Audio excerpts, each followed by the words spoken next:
안녕하세요. 저는 30대 중반 남자입니다. 아내와는 결혼한 지도 벌써 6년이라는 시간이 지났네요. 연애하면서 이 여자가 아니면 내 미래는 상상도 못할 거라 생각을 했습니다. 결혼식장에서 당당히 신랑 입장을 할 때라든지 신혼집 공사가 끝나 처음 둘이서 두 손을 꼭 붙잡고 집 안으로 들어설 때 정말 제 아내와 평생을 행복하게 백년해로 할 것이라는 걸 믿어 의심치 않았어요. 바늘과 시인 마냥 어디를 가든 둘이 꼭 붙어 다닐 거라 생각했던 저의 신혼생활은 생각보다 금방 끝나버리게 되었습니다. 맞벌이 부부를 생각하고 결혼을 했는데 결혼 6개월이 지나니 아내가 더는 힘들어서 못하겠다며 회사를 그만두고 전업주부를 하겠다고 나섰습니다. 아직 갚아야 할 대출도 있는데 아이가 생긴 것도 아니고 너무 이른 것 아니냐 했더니 아내는 대학 동창 누구는 이렇게 살고 옆집 사는 누구는 저렇게 산다 하면서 자기가 아는 사람 이름을 하나씩 대면서 걔들은 결혼하고도 회사는커녕 집에서도 손에 물도 안 묻히고 편하게 산다는데 자기는 돈까지 벌고 집안일도 해야 하느냐면서 둘 중에 하나만 하겠다고 하는 거예요. 당장 다달이 나가는 대출금 생각을 하니 아내가 하루라도 더 일을 해주는 게 좋겠다는 생각이 들었습니다. 그런데 막상 집안일을 내가 할 테니 회사에 나갔으면 좋겠다고 하니 또 자기 주변 사람들 이름을 대면서 쟤들은 남자 잘 만나서 호의호식하는데 나는 왜 이렇게 살아야 되냐며 짐을 싸서 친정으로 가버리더라고요. 제가 뭘 그렇게 잘못한 건지는 모르겠는데 결국 장모님한테 해명 아닌 해명을 하고 사죄까지 하고 난 뒤에야 내가 회사를 그만두겠다는 조건으로 다시 집으로 데리고 왔습니다. 그런데 막상 또 아내가 항상 집에 있으니 집안일도 잘해놓는 것 같고 음식도 여러 가지 종류별로 해주는 게 썩 나쁘지가 않더라고요. 이거 나름대로 좋을 거라 생각했는데 그것도 잠시 아내가 전업주부 생활을 시작한 지 몇 개월이 채 지나지 않아서 매일매일 새로운 반찬은 고사하고 그나마도 따로따로 접시에 담아주던 반찬마저 유리반찬 통째로 대충 꺼내주는 게 당연해졌습니다.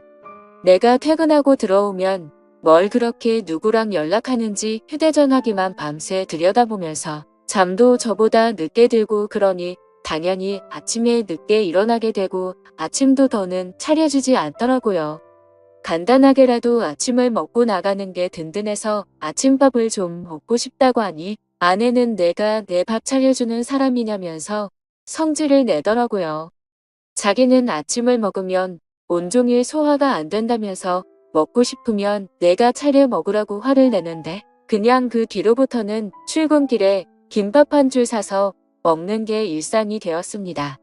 그런데 이제 그때까지는 아무런 생각이 없었는데 아내가 밥 먹으면서도 휴대전화기만 쳐다보고 있고 잘 때도 마치 제가 잠들기만을 기다리는 듯 눈치를 보는 게 자꾸 신경 쓰이더라고요. 특히 제가 아내의 뒤쪽을 지나갈 때면 휴대전화기에 정신이 팔려 있다가도 화들짝 놀라기도 하니까 제가 의심을 하지 않을 수가 없었죠. 경험해보지 않으신 분들은 모를 겁니다. 설마 아내가 저를 두고 다른 사람하고 그것도 모레가 아니라 제가 집에 있는데도 불구하고 대놓고 연락하고 있다고 누가 생각이나 하겠어요. 저도 그랬고 그래서 처음에는 의심만 할 뿐 실질적인 조처를 할 수 없었습니다. 만약 그게 진짜였을 때 받게 될 충격이 어마어마할 테니 조심스러워지는 게 사람 마음이더군요. 하지만 점점 더 아내가 집에서 집안일을 하는 건지 뭘 하는 건지 모르겠을 정도로 집 상태는 엉망이 되고 있었고 아내는 더욱더 의심스러운 행동만 하고 있었습니다.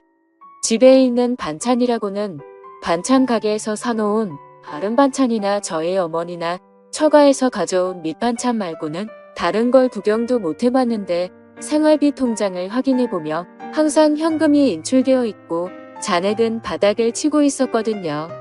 그래서 하루는 아내한테 경고도 할 겸 아내의 반응을 떠볼 겸 해서 생활비 통장이 아니라 신용카드로 바꾸는 게 어떻겠냐고 물어봤습니다.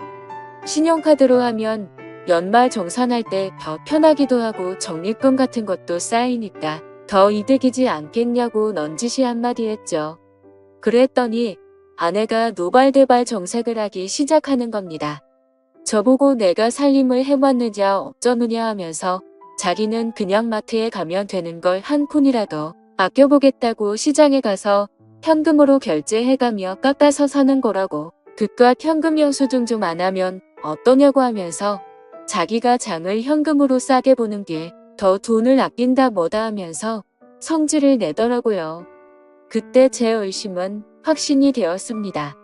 그래서 아내 모르게 해서 사람을 붙여봤지요. 아내가 제가 출근한 사이 다른 사람을 만나는 걸 알게 되는 데는 그렇게 오랜 시간이 걸리지도 않았습니다.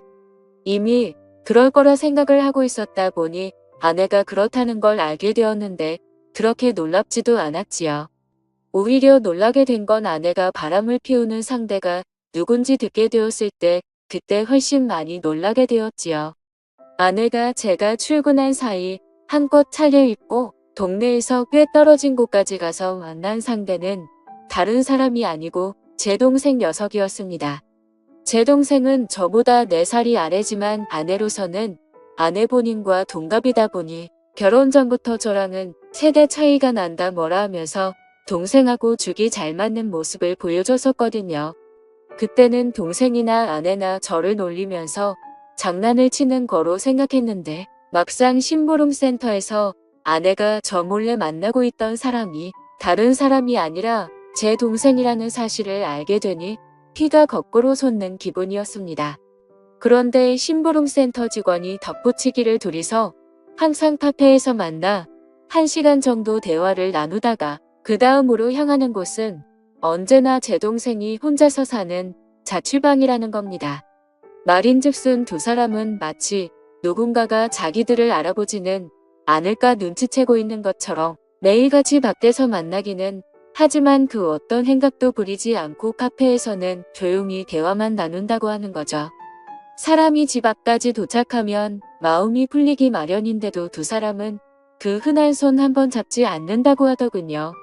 그래서 아내가 매일같이 제 동생과 미래를 즐기고 있는 것은 사실이지만 그렇다고 해서 카페에서 매일같이 만나고 있는 것과 동생 집에 들어가는 걸 가지고 증거라고 들이미기에는 조금 부족한 감이 있다고 하더군요.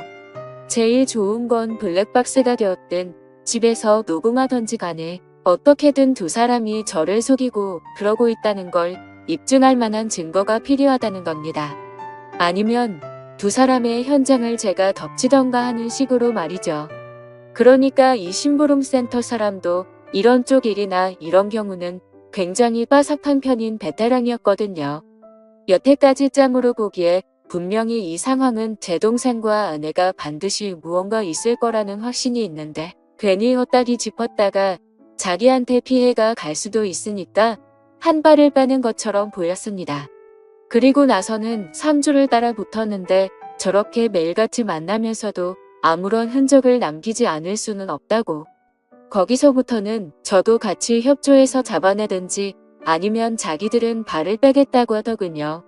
제가 여태까지 들어간 돈이 얼만데 현장 증거를 나보고 잡으라는 거냐고 따지니 이만 여기까지 하겠다는 겁니다.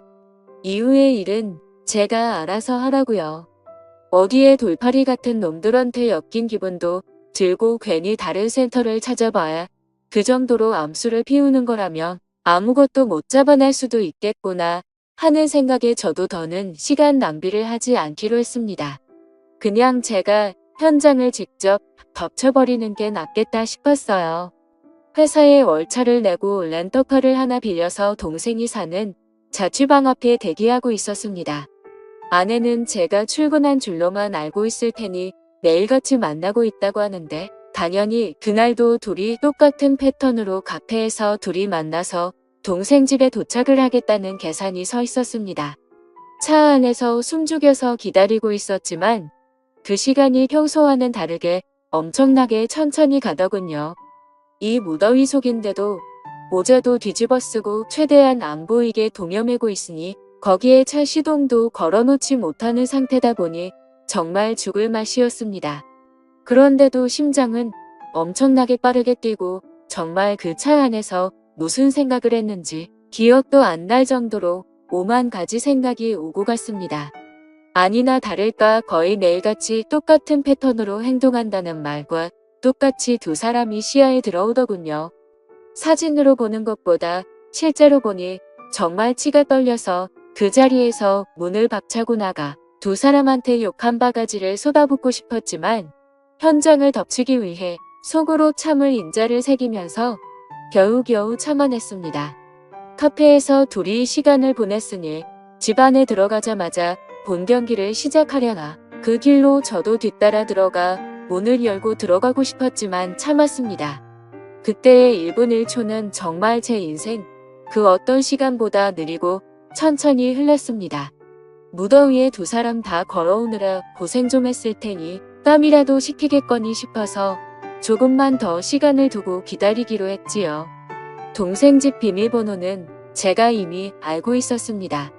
뭔가를 바꾸는 걸 별로 좋아하지도 않는 성격이어서 예전부터 한 번호만 쭉 고집해온 녀석이거든요. 이미 두 사람이 집에 들어간 상황에 저도 뭘 더 차 안에 있을 필요가 있겠나 싶어 저는 이미 동생 집 앞까지 들어와 있는 상황이었습니다. 얇아빠진 철제 현관문 너머로 아내와 동생의 목소리가 들려오는데 정확하게 무슨 내용을 말하는지는 들리지 않았지만 동생이 벌써 시작을 한다느니 어쩌니 아내가 오늘은 조금 빨리 좀 끝났으면 좋겠다느니 어쩌느냐 하면서 하하 호호 거리며 이야기를 주고받더군요. 아니나 다를까 5분도 걸리지 않아서 두 사람은 뭘 하는 건지 문 너머로 들려오던 소음도 하나 들려오지 않고 조용하니 아무 소리도 들리지 않기 시작했습니다. 둘이서 나눴던 대화 때문에라도 이미 미칠 것 같았는데 막상 아무 소리도 들리지 않으니 눈앞이 깜깜해지더군요. 더는 기다리지 못하겠다 싶어서 문을 박차고 들어갔습니다.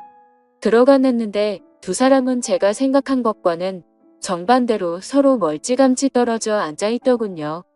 옷도 제대로 갖춰 입고 있었고 말이죠. 오히려 그 문을 따고 들어간 제가 더 당황스러웠습니다. 지금 뭐 하는 거냐고 크게 외치면서 들어갔는데 오히려 제가 민망한 상황이 되어버렸어요. 아내는 집에서 재택근무 형식으로 일할 수 있게 인터넷 사업을 구상 중이었고 그 과정에서 컴퓨터에 능숙한 제 동생에게 도움을 받고자 그동안 동생을 만나왔던 겁니다. 오히려 제가 동생과 아내에게 몹쓸 짓을 하고만 상황이 되어버렸죠. 손이 발이 되도록 싹싹 빌어야 했습니다. 아무리 의심할 게 없어도 그렇지 어떻게 동생과 아내를 그런 사이로 의심할 수 있느냐고 동생에게 한 소리 아내에게 한 소리 듣고 나서 나아가서는 어머니에게 한 소리 또 듣고 장모님한테는 아주 가루가 되도록 욕을 얻어먹었습니다. 졸지에 저는 아내랑 친동생 사이를 의심하는 의심병 환자가 되어버렸죠. 그 이후도 후유증이 엄청나서 아내와는 서로 말도 하지 않고 지내게 되었습니다. 그렇게 되니 너무 억울하더라고요. 그래서 아내의 뒤를 캘 때 고용했던 심부름센터 직원을 만나서 따졌습니다.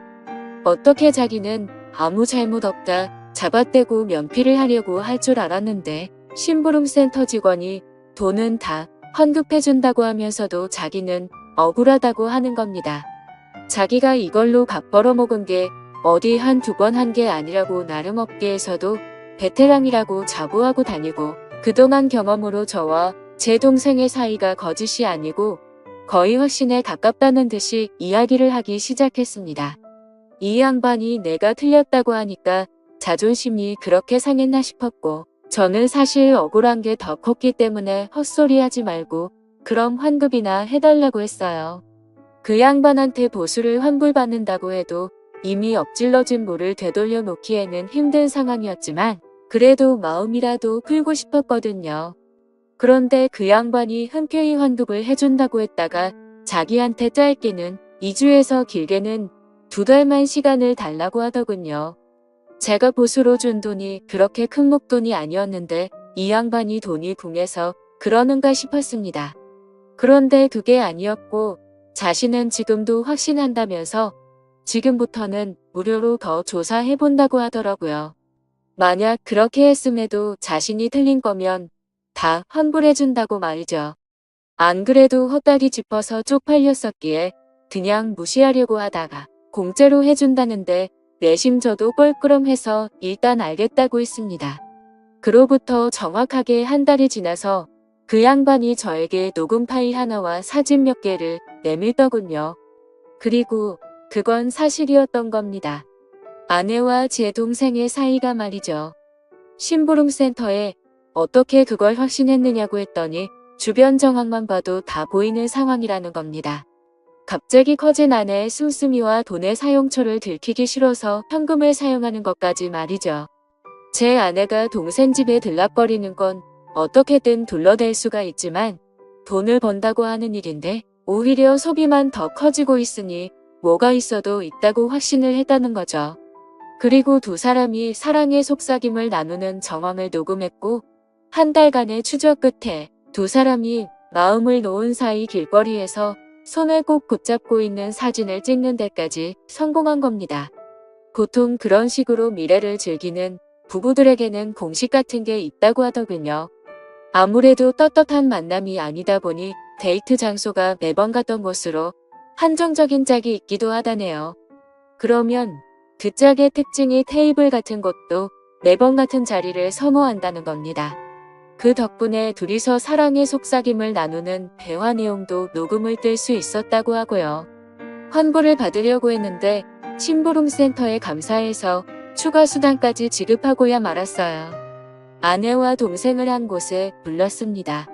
그들 앞에 제가 확보한 사진을 들이밀었더니 제 앞으로 달려와서 무릎을 꿇고 속일 생각은 없었다고 두 사람 다 잠깐 정신이 어떻게 되었었나 보다고 하면서요.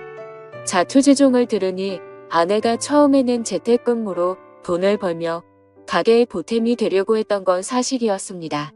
그리고 컴퓨터에 일가견이 있는 제 동생에게 찾아가 도움을 요청한 것도 사실이고요.